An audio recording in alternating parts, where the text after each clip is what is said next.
I made that wall that stopped him. Silence!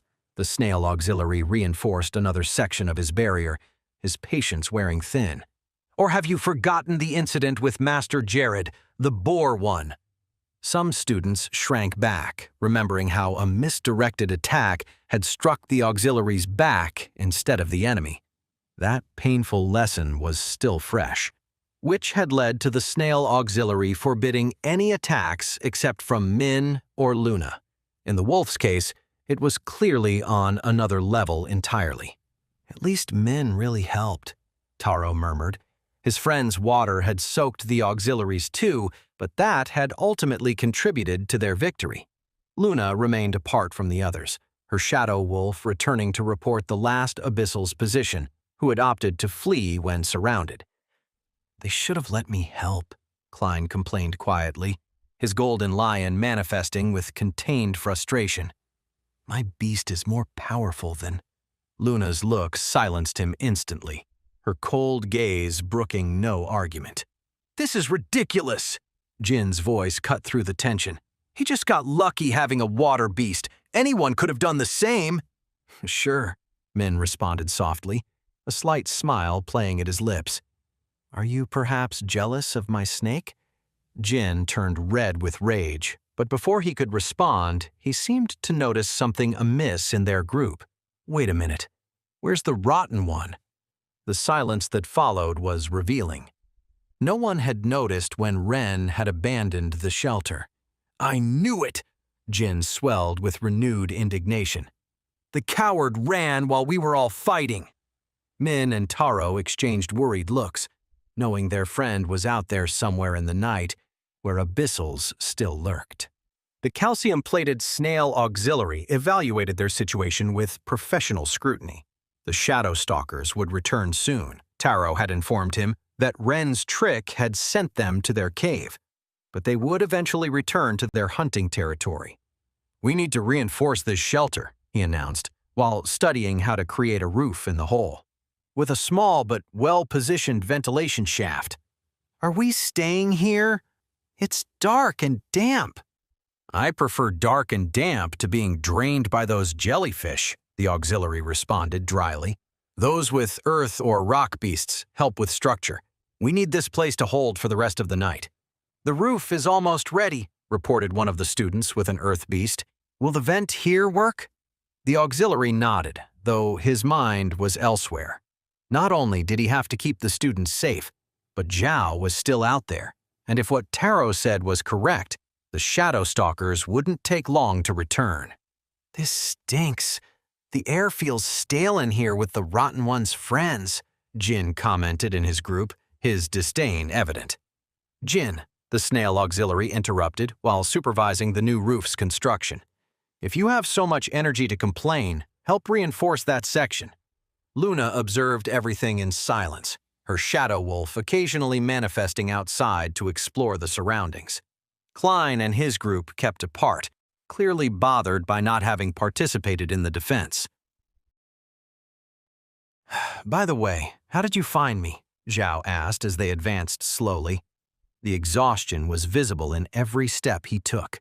I followed the battle's traces, Ren responded, the mushrooms in his hair pulsing softly. The patterns in the bloodstains, the marks from the feathers. You surprise me more and more. Zhao glanced at him sideways. Did you perhaps find some hidden ability in your spore? Do those mushrooms feed your brain and give you a super sharp mind, perhaps? Ren hesitated a moment. Something like that. It gives me information about beasts and their behaviors, and sometimes I can use that knowledge to deduce other things. I see. Zhao smiled slightly, though it was evident he wasn't completely convinced. He probably thought the boy was simply a genius hiding behind modesty.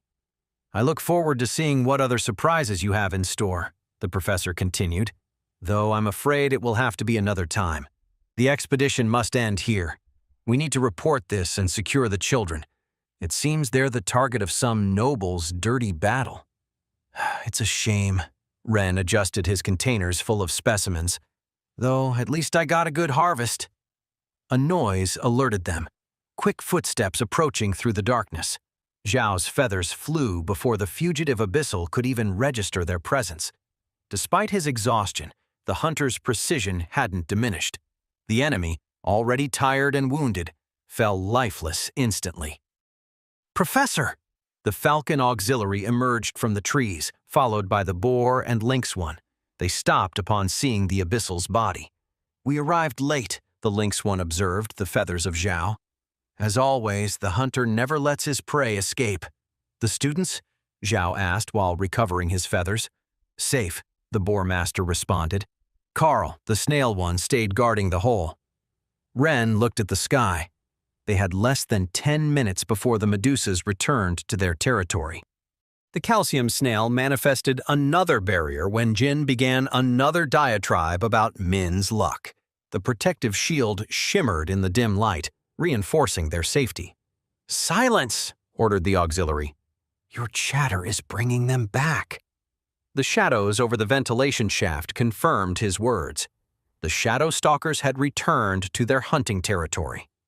The students held their breath as the beasts passed above them, their presence a palpable weight in the darkness. The plan seemed to work. The bat jellyfishes couldn't detect them through the cover. Until one began descending toward the small ventilation shaft, its tentacles probing curiously. The auxiliary thought that he should seal it completely while preparing his beast.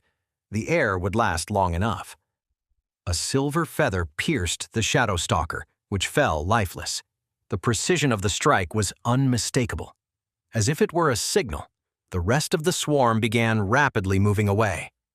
"You can come out," Zhao's voice came from above. "The area is clear." Zhao and the auxiliaries began carefully dismantling the shelter's cover.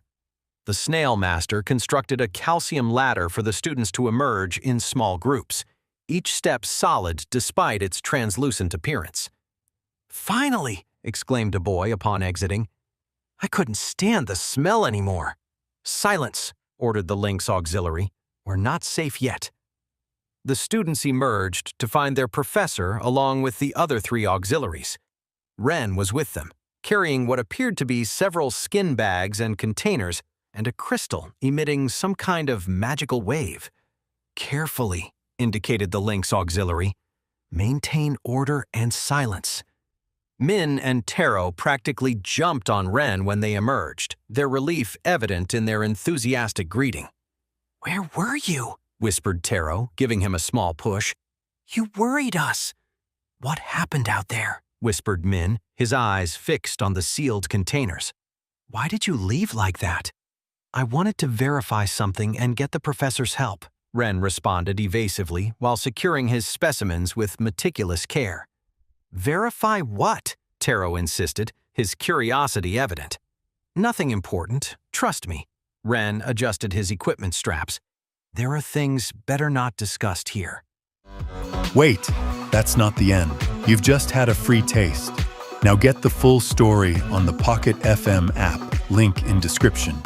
Check out our next video and playlist, and don't forget to like, share, and subscribe.